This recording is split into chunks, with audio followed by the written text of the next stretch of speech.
Within this movement, we're going to bring the body into a split stance or a stride stance, as if you've just taken your first step. That's about how far apart we want the feet.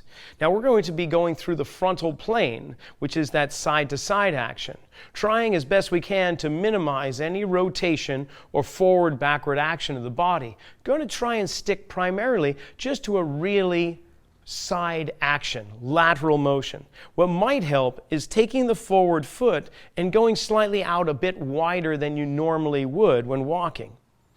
So, with this action, the hips are going to glide to the left and to the right.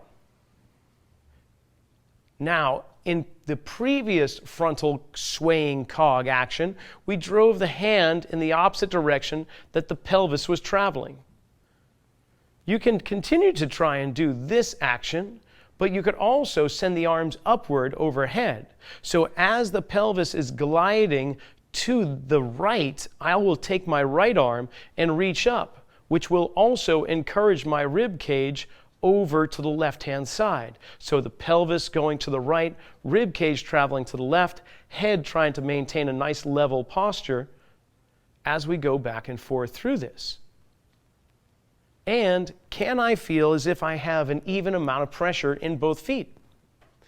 Do I feel like everything's traveling to the right when my hips go right? Or can I balance out the mass of my body to keep it more or less centrally located, even though the hips are going that way, or the rib cage is going that way, or the head is going whichever direction it needs to go?